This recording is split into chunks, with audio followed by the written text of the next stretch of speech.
Penguin Random House presents Tilak, the Empire's Biggest Enemy by Vaibhav Purandare. Read by Abhishek Ajay Sharma.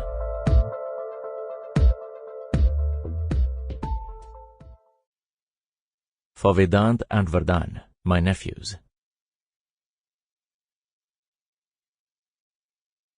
Introduction. Before Mahatma Gandhi, there was Bal Gangadhar Tilak. If Gandhi got the infinitely great Indian masses behind him in the freedom movement, Tilak was the one who got the vast majority of the Indian people involved and seriously invested in the fight for liberation in the first place. Without the solid base built by Tilak, Gandhi would have had no mass movement to build on and carry forward. Tilak made the first major cracks in the British Raj's imposing structure, and the punch he packed in smashing its walls paved the way for the Mahatma and his apostles like Jawaharlal Nehru, Sardar Patel and Subhash Chandra Bose to walk through and deliver on the dream of complete freedom. It's hard to fully understand and make sense of the Indian struggle for political independence without taking an extremely close and searching look at this man who laid the foundational stones for self-assertion against the empire. And it would be impossible to comprehend the real nature of the empire's relentless repression, ruthless authoritarianism, and repeated attempts to bulldoze legitimate Indian aspirations without examining the myriad ways in which it sought to nail Tilak, who was the most articulate voice of those aspirations for an entire era. The strange thing is that Tilak has not been a subject for several biographers.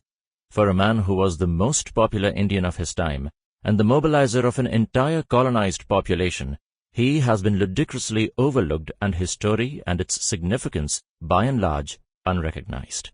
During his centenary in 1956, when India was still in the first flush of freedom, a flurry of books came out. After that, he joined many others, including Patel and Bose, in being relegated securely to the background. His life either devolved into cliches around his famous slogan of "Swaraj is my birthright," or into a blur of dates in the manner of India's terrifically soporific textbooks.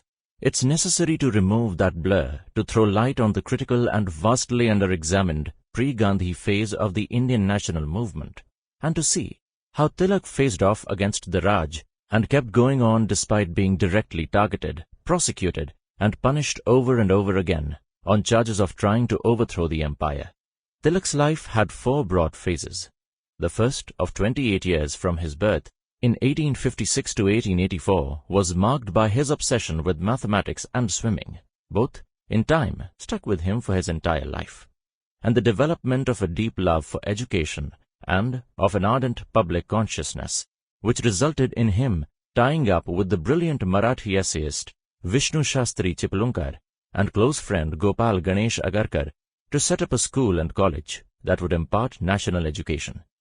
In this same period, when Indians were getting used to the printing presses and daily and weekly publications, came his two newspapers, the Kesari in Marathi and Maharatta in English.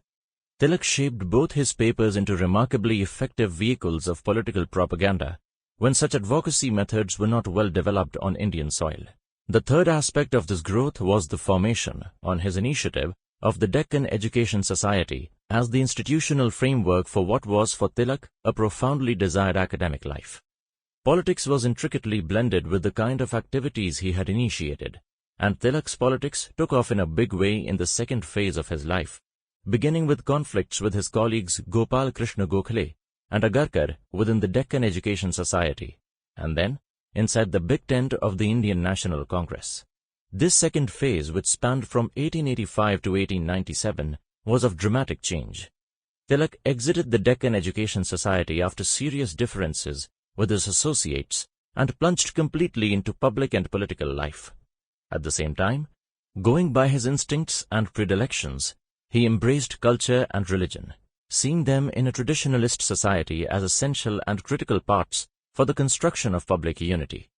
He launched and built two powerful public festivals, one dedicated to Lord Ganesh and the other to the Maratha hero Chhatrapati Shivaji Maharaj, thus roping in farmers, artisans, and the lettered few as well as the unlettered majority for a variety of causes linked to nation building, such as cultural regeneration, industrial progress, and the cultivation of the popular political psyche. This phase reached its apogee in 1897, when the British government booked him on charges of sedition, and he was convicted and sentenced to 1.5 years in prison. From 1897 to 1907, Tilak's popularity grew phenomenally across undivided India. It was in this third phase of his life that he established himself as the preeminent leader of the people's fight for emancipation. His championing of the campaign of boycott, Swadeshi and national education in the wake of the Viceroy G. N. Curzon's plan to partition Bengal saw him outstrip Gokhale and others as the representative of the more combative and uncompromising wing of the Congress, a development that resulted in the famous Surat split of the Congress in 1907. By this time, Tilak was being celebrated as Maharaj after Shivaji Maharaj from Pune to Pondicherry, Lahore to Lucknow, and Calcutta to Calicut. Just as importantly, he was being hailed as the Lokmanya, the one revered by the people. Naturally, the Raj cracked down against him, booking him for sedition once again and inaugurating the fourth phase of his life by packing him off to a prison in Mandalay, Burma, for 6 years when he was already 52 years old and diabetic. When that phase ended in 1914 and the fifth and final phase began, Tilak was the freedom movement's unchallenged leader and senior statesman. Gokhale, Firoz Shah Mehta and others had given way to him in terms of both popular appeal and respect. His return to the Congress was inevitable, and he was not only in control of the premier nationalist organization, but in a position to decide the course of the Indian people's agitation, more or less unimpeded by rivals in his peer group. In this phase came Tilak's Home Rule campaign, which spread far and wide, further increasing his fame and enhancing his reputation and incentivizing the Raj even more to portray him as the root cause of its troubles, a point Justice Rowlatt made at considerable length in his report by labeling Tilak as the father of Indian unrest. During this fraught period, Tilak also took a bold step by spearheading the Lucknow Pact, which delineated the new political arrangement between the Hindus and Muslims at a time when the Raj was fermenting Hindu-Muslim tensions. The pact attracted controversy but did not diminish his status, and with his leadership intact, Tilak made a fresh, daring move of diplomacy in 1918 by donating £2,000 to the British Labour Party to seek its support for the Indian cause, a move that bore fruit well after he died in 1920. It was no coincidence that on the very day that Tilak died, Gandhi launched his non-cooperation movement, taking up the mantle of leadership directly from him. If his political life was dramatic, Tilak's personal life had plenty of ups and downs.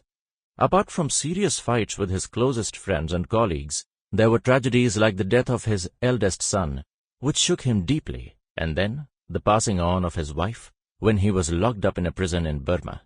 There were legal wrangles with associates, ex-associates and their kin, wrangles which not only sapped his energy but caused him enormous anguish and hurt. Many of these were plain ego fights too, showing how people imbued with the noblest of motives are human just like all of us. And while the sword of criminal prosecution always hung heavily over his head, which the Indian population did not see as a sword but as a crown of sorts, making him, in the words of one scholar, the uncrowned king of the freedom struggle, there was also plenty of defamation to deal with, personal as well as political. Above all, Tilak was a fascinating figure, a man whose life and personality had a transformative impact. In what way? Tilak was born a year before the great 1857 revolt, and after that revolt was crushed, the voice of Indians was for the next few decades extremely faint and feeble. The Indian National Congress in its first 2 decades and its luminaries like Mahadev Govind Ranade, R.C. Dutt, Badruddin Tyabji, Firoz Shah Mehta and others who spoke for the indigenous population no doubt displayed grave concern for their fellow compatriots. But they were the elite, and their language and positioning were of the elitist.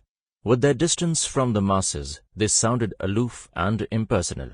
Their prose was buttoned up, their discussions were filled with verbiage, and their representation of their people's concerns could be the dilution of those concerns to the extent of dismissing them by eulogizing the empire.